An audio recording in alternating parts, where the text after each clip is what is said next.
राजनांदगांव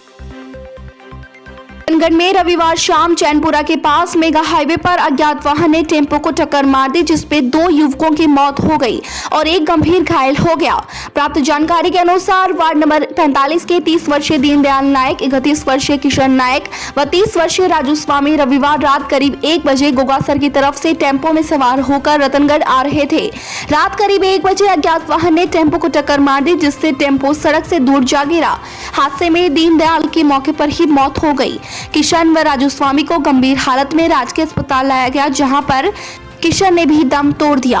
राजू को गंभीर हालत में हायर सेंटर रेफर कर दिया गया, जहां उसका इलाज चल रहा है। सूचना पर पुलिस मौके पर पहुंची और घटना की जानकारी ली।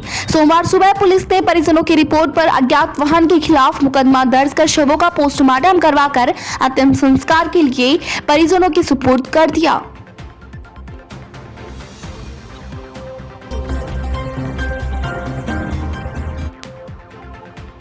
33 केवी गौशाला जीएसएस पर मंगलवार सुबह मेंटेनेंस कार्य किए जाने के कारण से संचालित समस्त 11 केवी फीडरों की विद्युत सप्लाई मंगलवार सुबह 8 बजे से 11 बजे तक बंद रहेगी।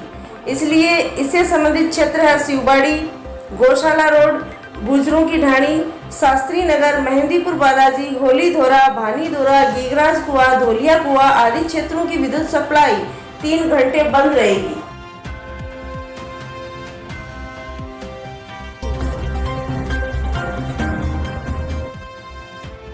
स्थानीय सेठ नागरवल बाजोरिया राजकीय उच्च माध्यमिक विद्यालय में बुनियादी साक्षरता व संख्या ज्ञान आधारित 6 दिवसीय गैर आवासीय प्रशिक्षण शिविर का उद्घाटन सोमवार को उपखंड अधिकारी विजेंद्र सिंह, सीवीओ भंवरलाल डूडी ने किया। सीवीओ डूडी ने बताया कि प्रशिक्षण का मुख्य उद्देश्य कक्षा 1 से 3 आयु 3 वर्ष से 9 वर्ष के विद्यार्थियों को निपुण भारत मिशन के तहत प्रशिक्षित करना है। शिविर प्रभारी व अतिरिक्त मुख्य ब्लॉक शिक्षा अधिकारी विक्रम सिंह चौहान ने प्रथम कक्षा में प्रवेश लेने वाले विद्यार्थियों के लिए विद्या प्रवेश कार्यक्रम को लागू करने के लिए कहा। इस अवसर पर व्यवस्थापक सुभाष सोनग्रा, विशाल गुप्ता, महावीर सारण, ओम प्रकाश महर्षि, सुरेंद्र सिंगड़ एवं दक्ष प्रशिक्षक खीवाराम चौधरी, नीलेश इंदौरिया, शिवदत्त, अनिल कंवल, जेठाराम हरलाल आदि उपस्थित थे।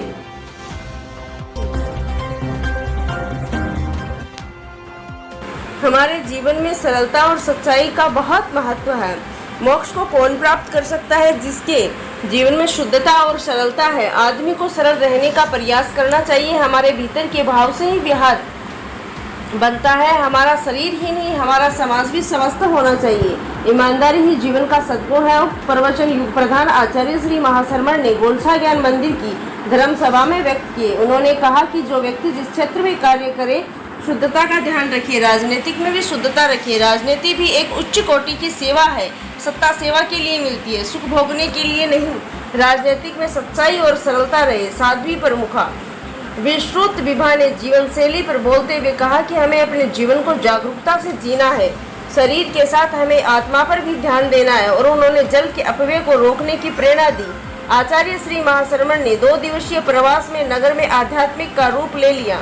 स्थानीय श्रद्धालु के साथ सैकड़ों की संख्या में प्रवासी श्रावक श्राविकाओं भी अपने आराध्य का दर्शन वंदन करने पहुंचे।